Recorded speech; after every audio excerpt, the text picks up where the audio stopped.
Latimer City Expats Club is a non-profit social organisation and our speakers are volunteers. The club as such assumes no responsibility or liability for the professional reputation of or the quality of services provided by the speaker today.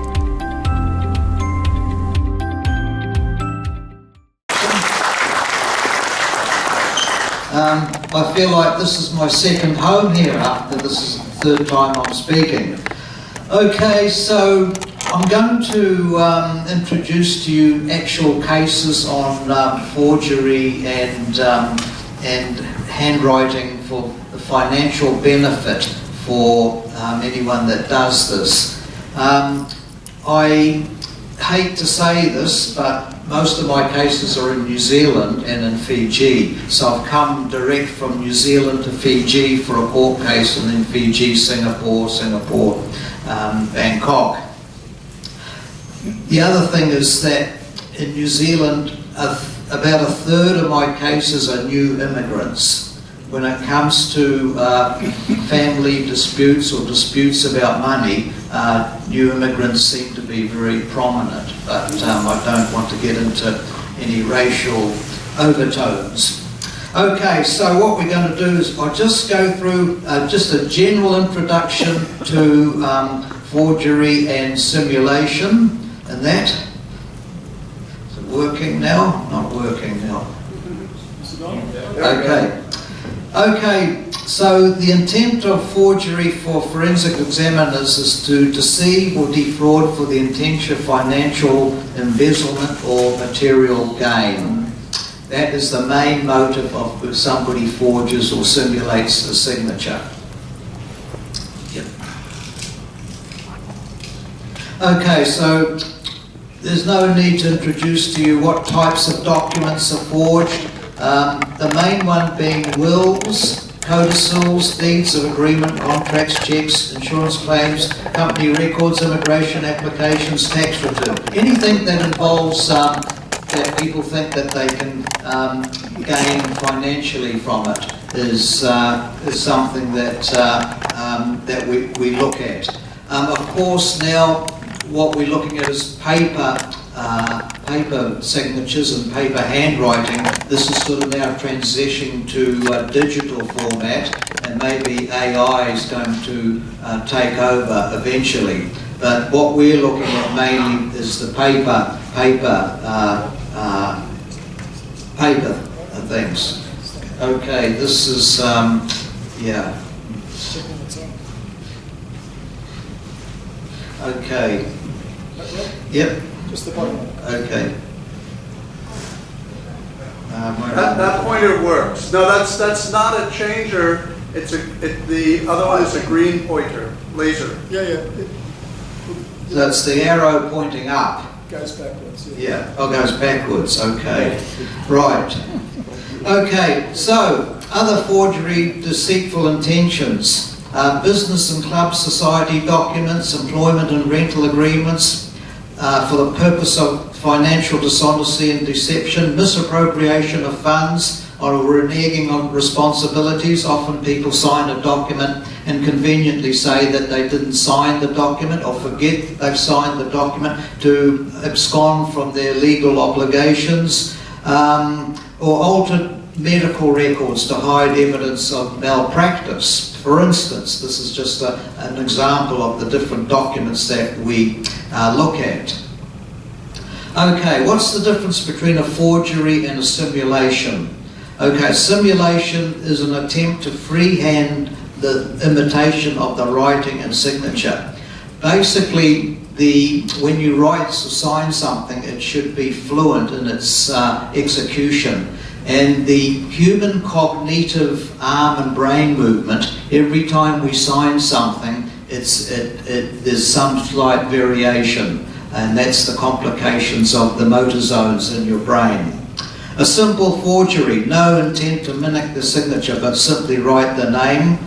Some people might look at the forgery and sort of try to mimic the actual traits, but it's the inconspicuous traits that differentiate between the genuine signature and the question signature. And it's those different traits with inconspicuous traits that we'll see very shortly that differentiate between the two signatures. Tracing, obviously, is easy to look at. Manipulation through electronic means is now becoming more common, cut and paste signatures.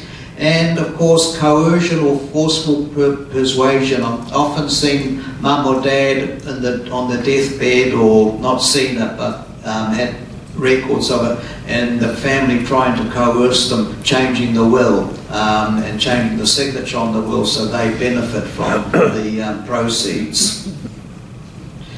Okay, so let's start on some of the actual documents that I look at. Now, it's important that I look at the original documents. Most documents that come to me are photocopies. The more you photocopy something, the actual less the visible traits become apparent.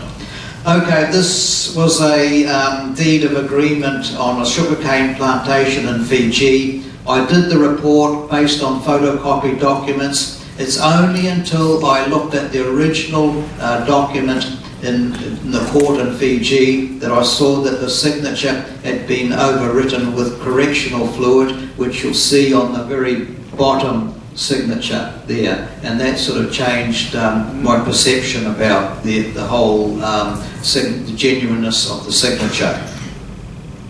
Okay, these are the most common types of signatures that we question, and this is wills. Now you can see on the left-hand side the signature has been expanded microscopically.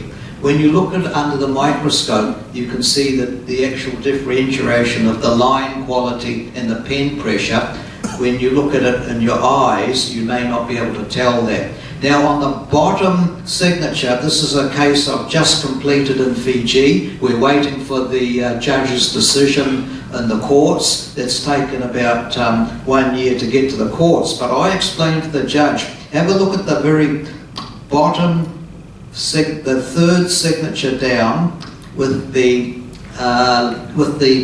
line, with the square box through it in the microscope. You can see that's an additional stroke, a vital mistake. Somebody signed the signature and it's like a touch-up stroke, and that differentiates that signature between the question signatures. The known signatures are on the right-hand side, so we always need comparison standards. The more known signatures we have, the more we can see the writer's what we call natural variation, and your writing does change over a period of time.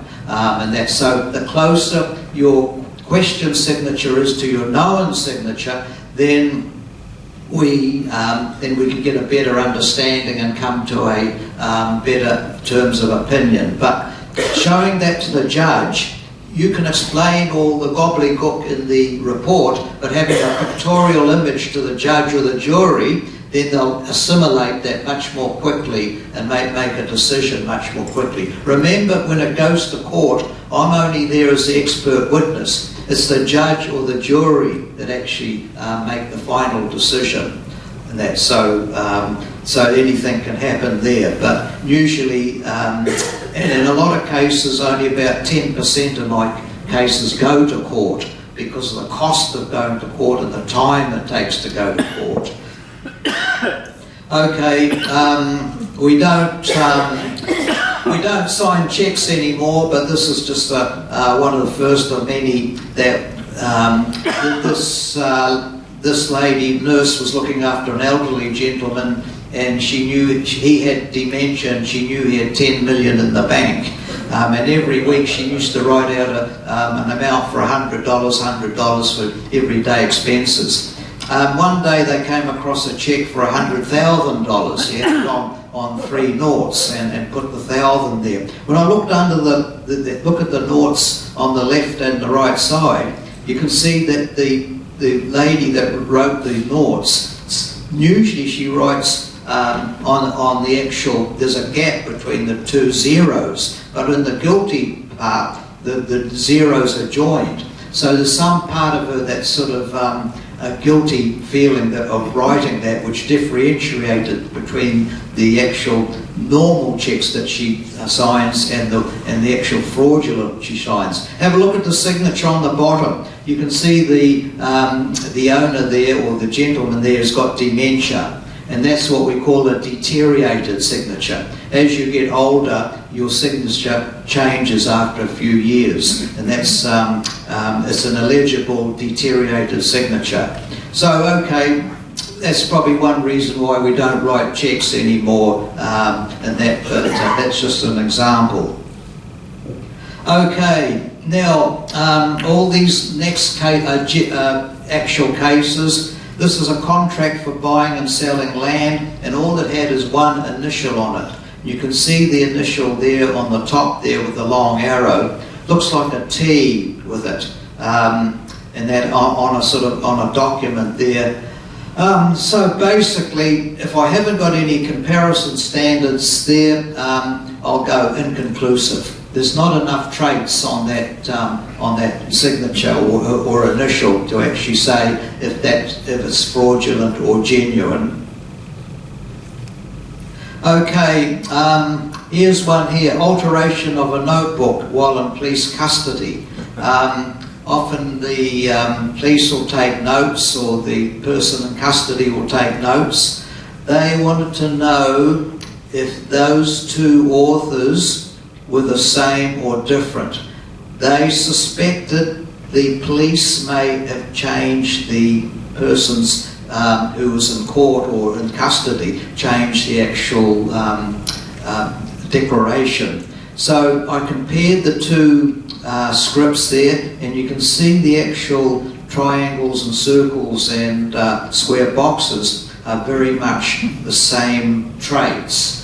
So it's either the police that changed the actual explanation, or somebody else did, but those two are the same author. Remember, the same author can write, sign and print, or and write in different formats. That's why when we look at handwriting, we always have to compare writing with writing, printing with printing, signatures with signatures, because the same person may have different styles of writing. Lawyers.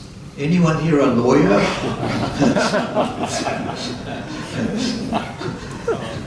Lawyers are known for forging client signatures. Lawyers are not exempt from being squeaky clean. This is a case I've got here for a bank signature on a bank cash-in request. Now, the lawyer has expertly simulated the signature onto the document, and the actual signatures look the same. But these are two brothers which are having a bit of a medical difficulty, and the lawyer, every time they visited the lawyer, he wasn't in, or somewhere else. We in New Zealand have got New Zealand Law Society, where we can take a complaint against a lawyer. We've also got the Disputes Tribunal, where we can take a complaint against a lawyer. Often because they think they're lawyers, that they're entitled to a cash advance. Lawyers actually, I mean, don't get me wrong, there's good lawyers. Like in any business, there's good people and bad people. But in this case, when you come to a lawyer and entrust him with your funds and your document, you want to know that he's going to be 100% truthful. So there's a case here which the lawyer forged the signature. And in this case here, I said, yes, there's a good chance that the lawyer has done something questionable. Okay, these are the most common types of signatures I see on a will. Basically, what was this one now? That one was, okay, when you write a will, you've got to get a witness, don't you, by two other partners and a lawyer. Sometimes the witness could be somebody questionable as well. So this was the witness's signature which was in question, and they thought that there's something wrong with the whole document itself. Have a look at the stamp where I've circled witness there. The actual stamp has been misaligned under the word witness there. So obviously a will, now mum and dad's estate is worth more millions of dollars, I don't know in Thailand, but in New Zealand, the family now are arguing over the slightest bit of money on their estate now. So a will is the most common form of signatures and questionable things that I see. Okay, here's a case now that's a manipulation of a deed, 5 versions. This is a car dealer in New Zealand, and the owners have changed the deed at least 5 versions. So I couldn't get the 5 versions on the screen, but every version is different from the first version. Now, what's happened is that they say that the owners of the car yard say that he's overdue for the actual lease, which I think was about $132,000. He's refused to pay it because I said that the lease was deemed invalid because of the actual manipulation of the not only the typing, the signatures and the writing, but everything else in it. Meanwhile, the owners of the actual car yard have brought in the heavies and smashed about $100,000 worth of things on his unique cars there and that. So it's gone from bad to worse, and one of the actual perpetrators of the deed has absconded to the United States, so there's guilty parties and that. So so there's all sorts of stories and circumstances around why these things happen. This one's now the lawyer's got a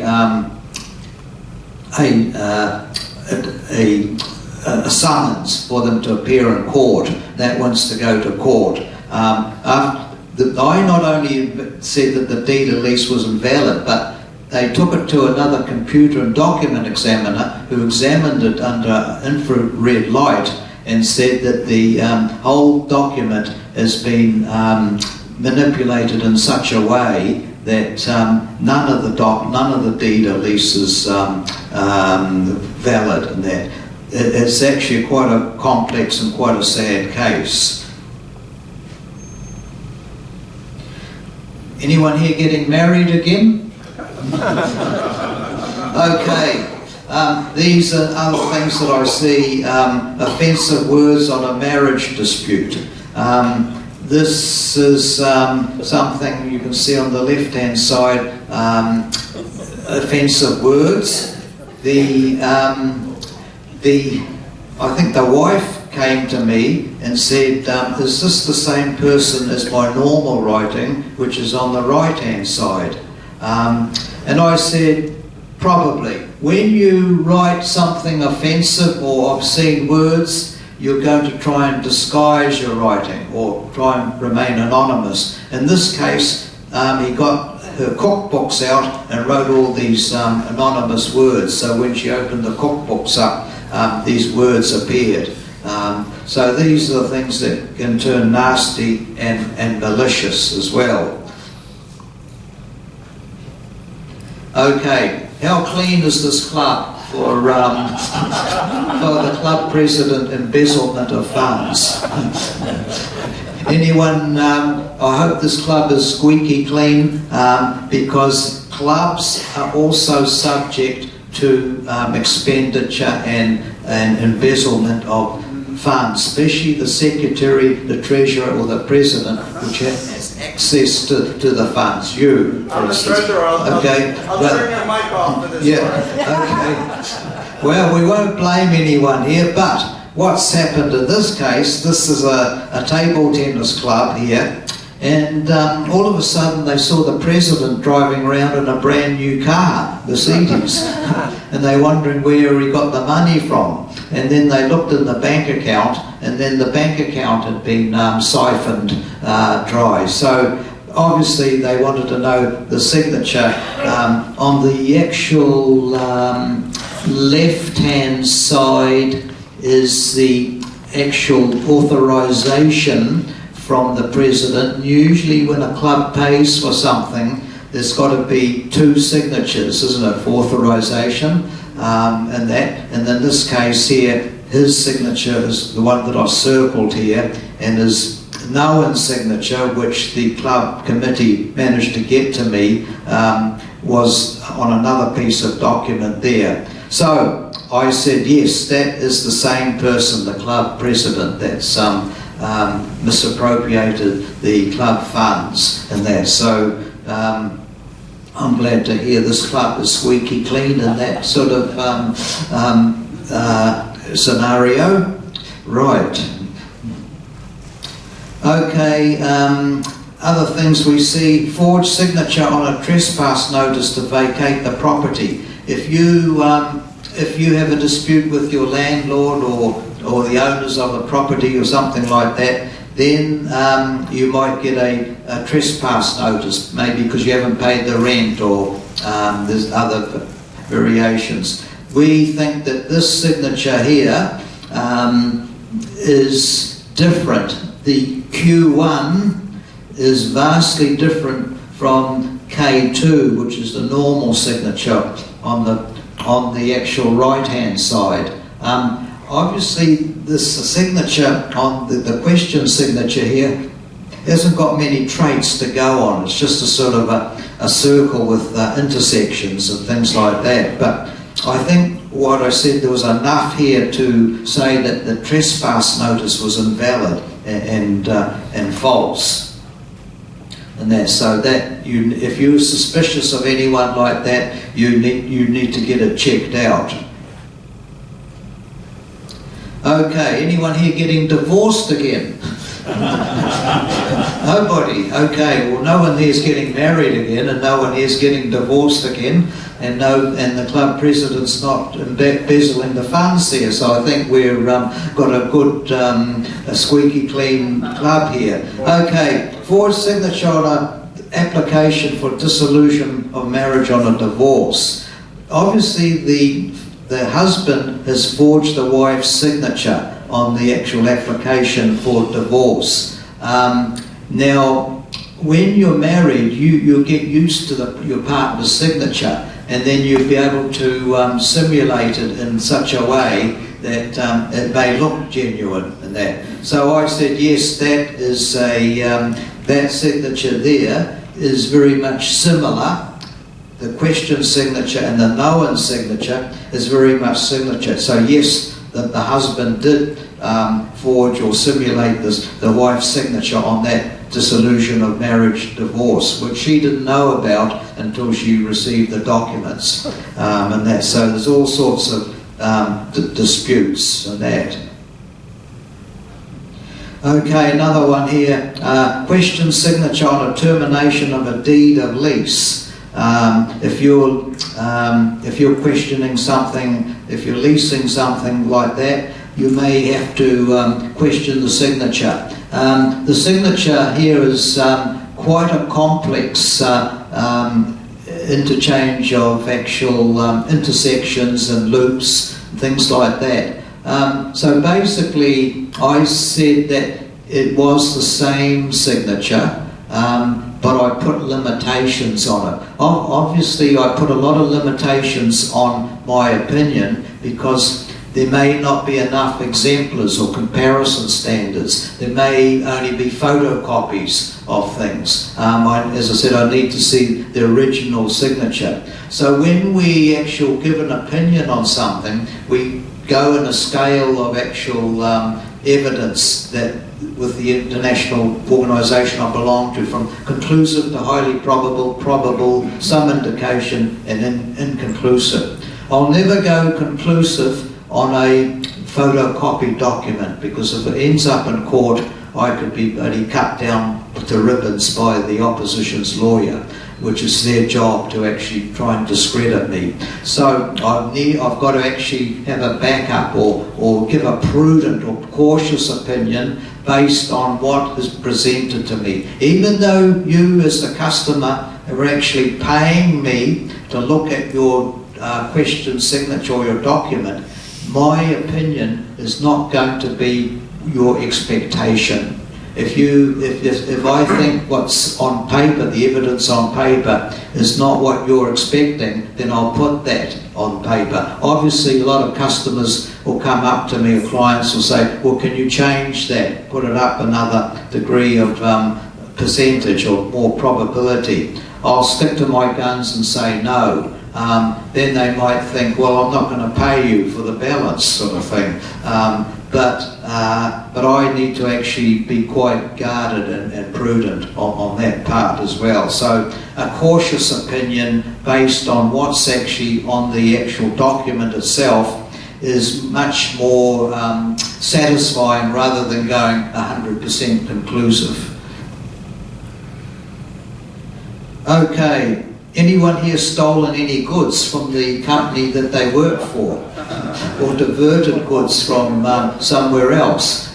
It's very tempting when you work in a big company when you're receiving goods or to actually divert it to somewhere else. So this is a question signature on a company consignment note that the employee was diverting or stealing goods. Now, as I said, we need to know once again the question signature along with the known signature.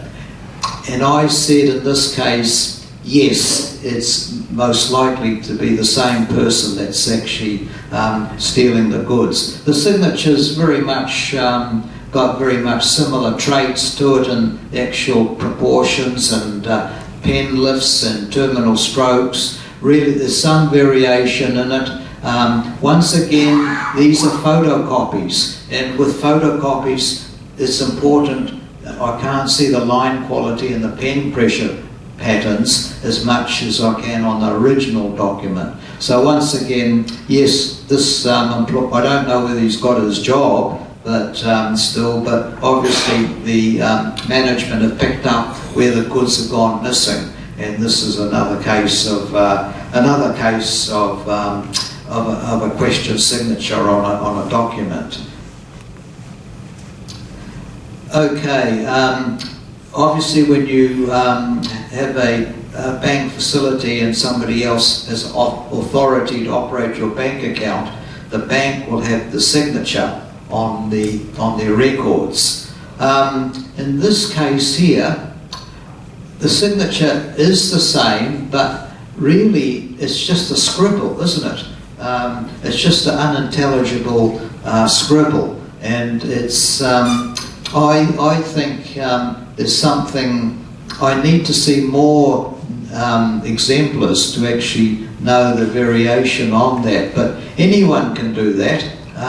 It's not hard, and anyone that actually may sign on an indecipherable signature is actually maybe trying to renege on obligations or trying to actually do something for a malicious intent. But that's a good example of a signature which is very much difficult to actually ascertain as far as the traits go. Once again, if I had the original copy, then I could look at the pen pressure and the line quality under the microscope and come to a bit more certain opinion. Okay, anyone here in a retirement village or institution? Anyone here receive malicious letters or nasty notes or death threats or things like that? Okay, so this is I see this all the time from people in retirement villages that have got nothing better to do except argue or actually write objectionable letters to residents of a committee in a retirement village. So you can see here that he's got the head bully, the hat, the sleeves, the bully, the female fat Eric sort of thing, and that. So he's gone to a lot of trouble writing the letter. So what the retirement village wanted to know, these are his actual writing below, and then they found a garden maintenance report from the perpetrator. They wanted to know whether that was the same author that wrote the objectionable letter as what is discovered. And I said, yes, probably. Look at the actual circles. And that these are very much similar constructional features on the letters, and also the pen lifts between please, the P and L, and that. So remember some of your habits, even though you might try and have an objectionable or anonymous letter, maybe it's your own habitual traits that will stick with you, and that even though you try and be smart and write something different. What's this one? Oh, this is a loan agreement, handwritten signed loan agreement for $25,000. Okay, once again, be careful what you write down. So somebody's agreed to lend somebody, scribble down $25,000, and it's not typed up or witnessed or anything like that. But there's enough writing on the anonymous note and the actual known note to say that yes, it's the same person. So the moral of the story is don't promise anybody any money that's scribbled down on a note or a notepad, because it could lead to further developments. What's this one? Insertion of an unauthorised or unknown on a second version of a will. Now, I see this one here. They are disputing. This is a will that's written by a Malaysian man living in New Zealand. And what's happened here, there's 2 or 3 versions of the will, and you can see the other side there, the same document. There's the insertion of Y Chen on the right hand side, which didn't appear on the first version of the will. So somebody's bequested that Y Chen gets or sign that, or has the actual rights to be the beneficiary of the will, but yet it didn't appear on the first version of the will. And that, so those 2 words on a will can actually cause, and it's the difference between the first version and the second version, can cause all sorts of difficulties.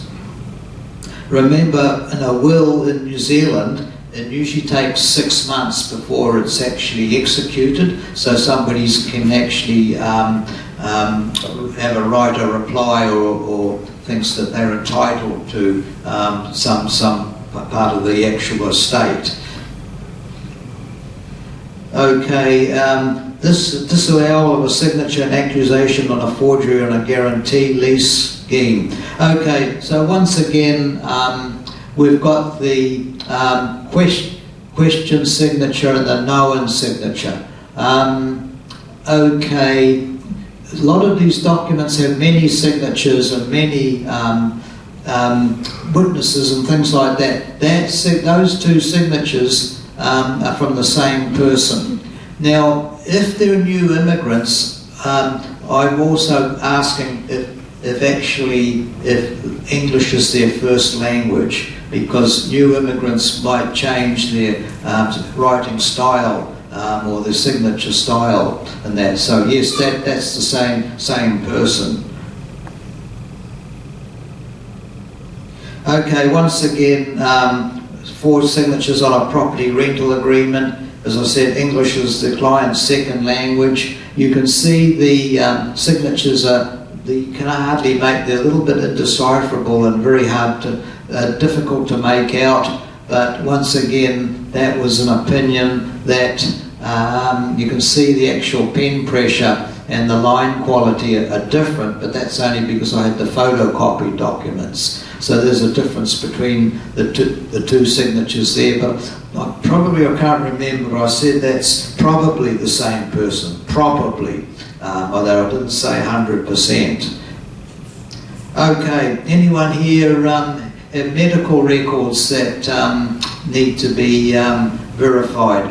Falsification of medical records can also be a problem in that. So this is a lady that had a lot of, I think, back treatment or chiropractic treatment, and she thinks that the chiropractor has actually manipulated the document.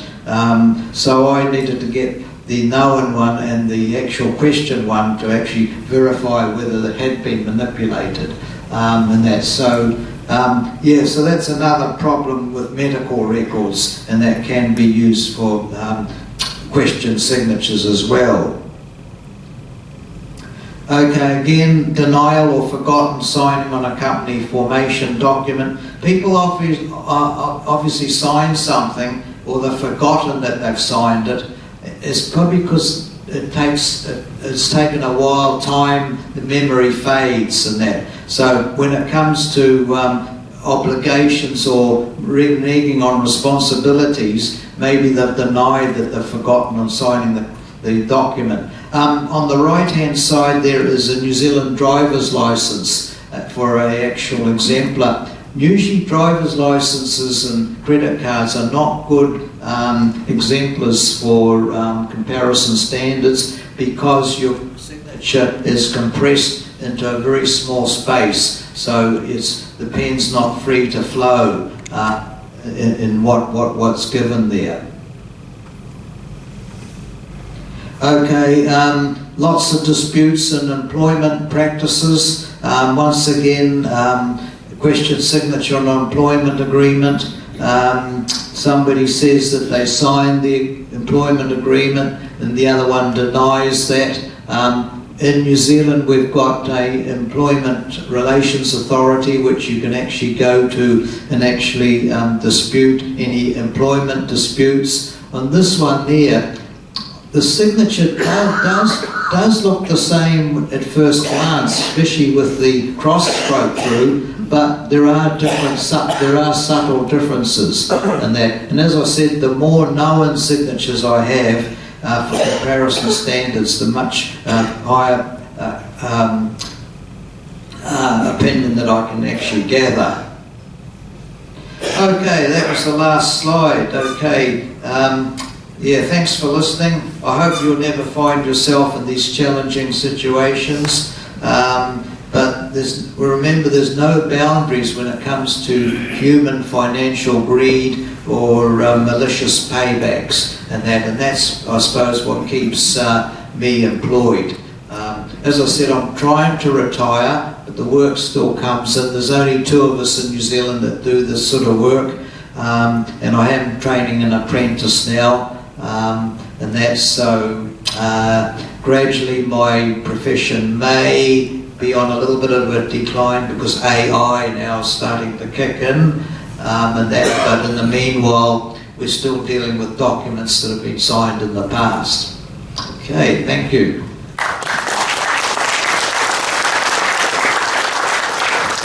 Mike, if I could ask the first question, I remember you saying beware of identical signatures. That's right, yeah. Nobody signs exactly the same way each time. If I see a signature, if I cut and paste a signature and put it on a transparency and hold the transparency up on the light and I see every trait matches match for match, then I know that one of the signatures is non-genuine. Nobody signs exactly the same way each time, and if I see that, it's been cut and paste or copied and pasted onto another document, which is very prevalent now with the computer stuff that we have. Yeah, Mike, what has your success rate been? Just asking for a friend, actually. Okay, well, we can't win them all, and that. I'm going to sit on the fence and say 50-50. You can't, it's like lawyers, they're not going to win all the cases, isn't it? Yeah, and that's so, it's 50-50, and that, as I can't go 100, because I'm doing opinion with limitations, and that, it's a prudent opinion, not 100%, yeah. And I very rarely go conclusive on documents, but I'm going to say 50-50. Yeah, thanks for the talk, wonderful. I think when you're signing documents at the immigration and they give you 10 or 20, I can't imagine you could ever pick up whether they're forgeries or true, because they get quicker and quicker. Your signature looks nothing like the first one you do. Yeah, that's right. You'll probably have 2 or 3 different types of signatures. One that you think that's non-important, like the immigration one, and you'll just quickly scribble it. And another one you might sign more slowly and formally, like a mortgage agreement or something. Yeah, I mean, in the like bank I have to do it slowly, otherwise it'll never match. Yeah, because when I originally signed my signature with them was probably 4 or 5 years ago, and obviously it changes a lot, so I have to be very careful to do it very, very slowly. And usually that is accepted, whereas the quick one isn't accepted. Yeah, but yeah. My other last one is, you have to sign for documents sometimes. They're delivering something, and you're signing on a piece of glass with a funny pen. That's right. That's a black pen or something. Yeah. That the signature looks absolutely nothing like your signature. Yeah. My friend said, yeah, but he said it is a signature, and AI would be able to tell you whether that is your signature or not. Would that be correct? That they have a system of checking? Not really, but all it is a stylus on a glass plate, and all it is an acknowledgement that you received the goods, not your true signature. I think it's just you've got the courier's delivered you the goods, you've received them, you've scribbled something on a stylus pad. I think that's all they're interested in. Yeah. Really? So it doesn't matter who it is that's signing? That's right. They don't care. Yeah. You've received it. And the other question before that, if you're signing many times, like lawyers or doctors and that, the signature will disintegrate into a legible scribble because it's a time-saving constraint. Like you've just signed 10 documents at immigration, you're probably in a hurry. Yeah. Thank you. I don't often use a credit card. I especially don't use it here, but in the States recently I used a credit card at a store, and it's got the little chip in it. And you put the chip in the machine and it approves it. And what bothers me is this gentleman could have used the same card to bought the same thing with my card. Yeah, give me the card. But the point is, I think we need to go back to signatures. Why are signatures disappearing? And how can my card be secure if anybody in this room who picks it up because it dropped out of my pocket could go to any store, stick it in the machine, and buy something? But remember they need your PIN number, don't they? Well, in Australia now, I went to Australia a couple of months ago, and I think if it's a payment of less than $200, you just wave your debit or credit card near the electronic thing and bang, you paid for it. Yeah. Well, yeah, that's right. I mean, it's just a transition stage where they've gone, the bank hasn't got enough time to check signatures and things like that. And maybe AI might have a look at it. But when you put it in the machine, I don't think the machine's scanning your signature. I think it's just scanning that metal strip, isn't it? Or the little card, the chip inside it, not your signature. But you have signed on the back of your credit card. Anybody in this room can use my card. Yeah. So it's just a security thing, but it's not actually enforced in the bank. Yeah. Right, so thank you. So being from the US too, I relate to what you're saying. And I know people who got caught up in that, and that's why, signature-based purchases, using the debit card as a credit card, that was one of the things that was advised as a protection. As long as you have to sign on the receipt, then you can make a claim that wasn't me. But my question for you, you're touching on AI, so a two-part question. One is, how is AI starting to work with this, with signature check? That's part one. And another part of this is, how does e-sign affect people's claims for, hey, that wasn't me, I didn't do that? Because e-sign is completely digital and it's not your signature. No. So how does that work? Okay. What was the first question again? AI. Yeah, that's right. Okay. Yeah. AI now is making inroads to to actual forensic document examination. There is software now being developed, right, and that, but the less information that you can give them, the better that they've got, the less you've got to work with. But we have not come across those sort of things, scenarios before, but it'll come up in our continuing education, yeah. Now, can forensics tell how long the ink has been on the paper? Yes, it can. Yeah, there are ink specialists that can actually, if it's an original document, yes, they can actually have infrared microscopes that actually can tell you how long the ink's been on the paper, what sort of pen it was, and what year it was, and also look at the paper stock, the date of the manufacture. So that's a big plus when it helps to detection of fraud. I haven't got those facilities. I've got a microscope, but yes, there are specialists, more based in the United States, that actually do specialise in ink detection, yes, and that's a big plus, a big help for any case, yeah. I'm wondering if all forgeries are necessarily a bad thing. No, seriously, I'll give you an example. This was in Thailand, right? This guy was here for a week, and he in Thailand, you have to be here to sell a car. I do not understand that. That's why there's a lot of abandoned cars in car parks in Future Lane 1 or elsewhere, right? You have to be here. You can sell a property and not be here, but a car you can't. Anyway, so what happened was this guy was back for a week, and like on the last day decided he wanted to sell his car. There wasn't enough time to organise it. But when he walked in, it came in, it was 60 days on arrival. So this firm, I won't name them, decided that they could facilitate the sale of the car. He wanted to sell it, the person wanted to buy it. And they forged the signature of the guy as if he was still in the country, because he had a 60-day visa even though he'd gone back to Australia.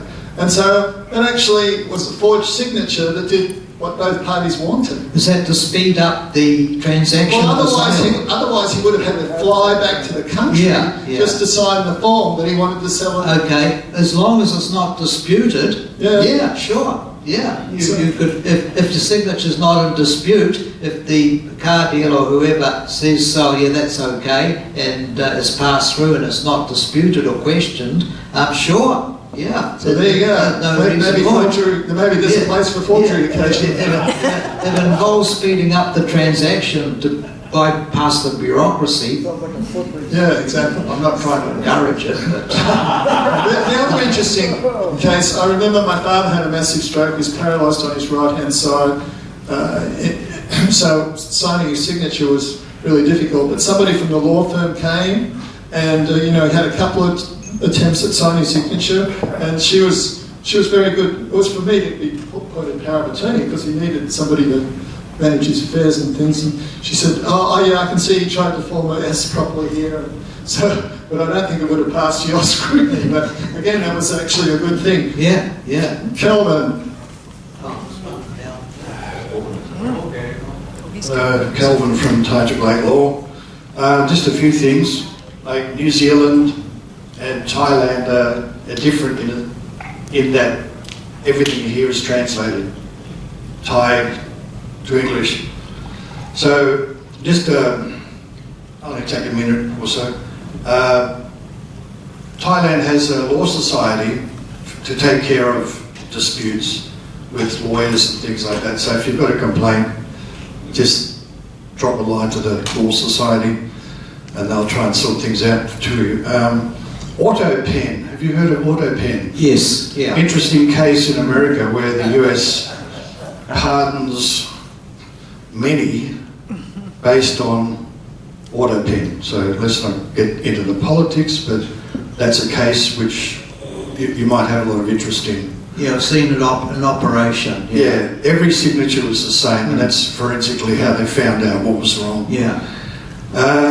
Now, if you have a dispute in your condo or something like that, a lease or whatever, your first stop here in Thailand is you go to the police. Without a police report, nothing goes to the lawyers or anything. The lawyers can write a letter, that's okay, cease, desist, all that sort of thing, but your first stop is the police. and they will take up the case or say no, go home and don't worry about it. Depends on how much it's worth. Now, with the will, if you change anything in the will, of course here it has to be countersigned by 2 people as a witness to that. You can get around that from, like you said, diddling the signatures, things like that. Now, if you do that and you get caught, your entire benefit is forfeited. You will get nothing from the will in Thai law. Now, the other thing going for Thailand is we have everything translated. And officially translated means the Department of Foreign Affairs and the embassy, the consulates, the commissioner are all signing off on this. So if there's a dud signature in there somehow or something is fraudulent, it's going to get picked up in that chain of events, because that evidence has to go through all those government departments. So when you're doing the will, a photo is taken to prove who was there and that they were competent. So that goes towards what you're saying. Okay, I don't have a question, sorry. Yeah, well, it's interesting to see the different laws and things that pertain to each country and that, yeah. And I can see that New Zealand's slightly different than Thailand. I think about the photo on the will is a good idea, and that I mean, in New Zealand, the last will, even though it's a scribble on a bad piece of paper, will be the one that's valid, and the older will terminate. Yeah, but there's all sorts of circumstances. Yeah, very interesting. Yeah, yeah. On your left, Mike. Yeah. Thank you. I have a different question regarding the handwriting in general. Does the handwriting say anything about the characteristics of the person, in good and bad? Yes, that's a different subject. That's called graphology, which I did on a previous talk to the club here a couple of years ago. And basically, in one sentence, graphology ascertains one's character through their handwriting, and forensic document examination ascertains that the signature is genuine or not. They're 2 different sciences, or 2 different levels. One is not used. Graphology is not used for evidence in court or what I've just been talking about.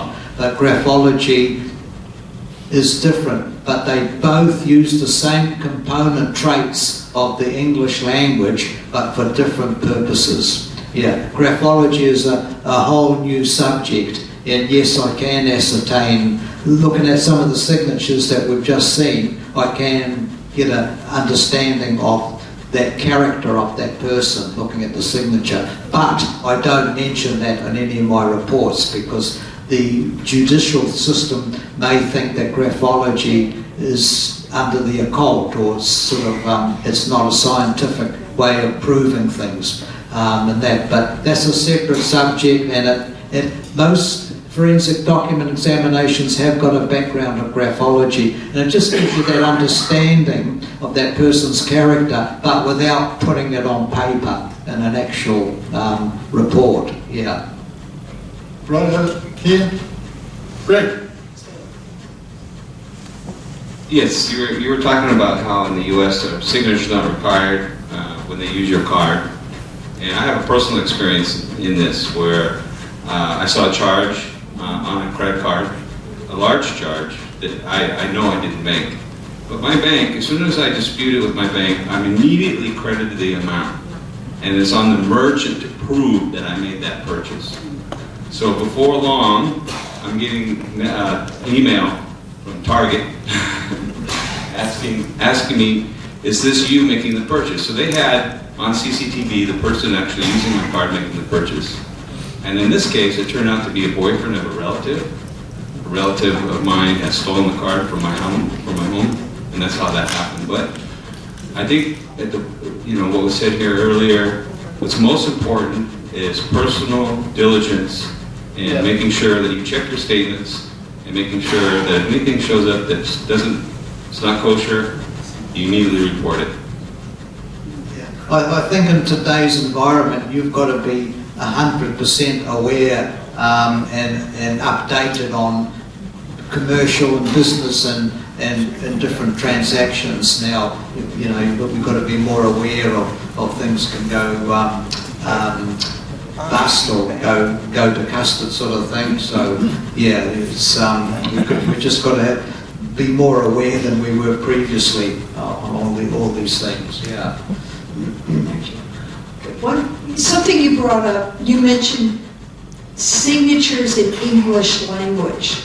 And what happens when you're dealing with foreign languages and foreign signatures? Does that ever come up where you... Yeah, usually if I ask the client if English is their second language, some of the constructional features of the actual letters will differ.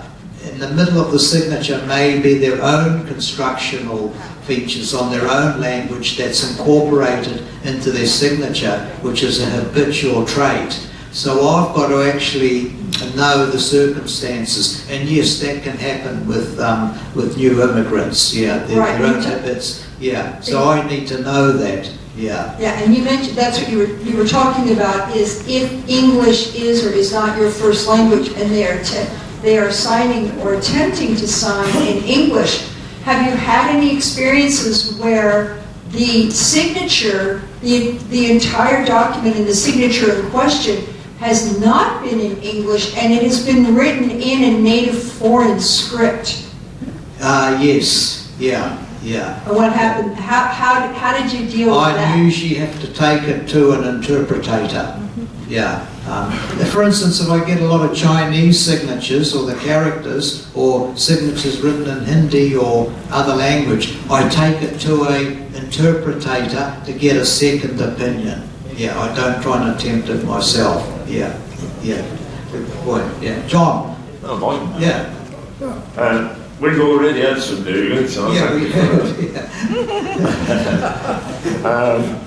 My question is that important documents many years ago were signed over a stamp. Why did they discontinue that? Because stamps now, I've seen stamps like you had can be manipulated or changed or altered, and I've seen that deed of lease that I've had, that I came across, they had a stamp. It was like a seal, an emblem sort of thing. And what can happen, people can cut and paste from the internet and put it on to make it look official. Or they can get special software now to actually extract that stamp or make up their own stamp and put it on the document to make it look official. But stamps now are not... I've seen people still use stamps, but it only makes the document look good. You know, it just gives the document that sort of air of authority about it. It may not be any. They may get the office assistant to stamp it. It may not be the stamp, but a lot of lawyers have their own stamps. When you get something witnessed, they'll stamp it. But that stamp just means that it looks formal. Looks presentable. Yeah, I'm talking about a postage stamp, and I had a deed from my mother's house, and it was King Edward stamp. Now, how can you forge that? That's the original. Yeah. There was a stamp there and a signature. Yeah, well, that's all they could probably do is photocopy it and cut and paste it onto another to make it look as though it's the same, isn't it? Yeah, but stamps are not, is something that's not prevalent anymore, isn't it? And that's probably the reason why. Yeah. One more question. Ran back here. Oh, sorry. Can your opinion override a notarized document? Yes. If I think the signature went on, yes, with an opinion. Yes, with a informed scientific opinion first. Yeah, yeah. Well, thank you for another wonderful talk at the Expat Conference.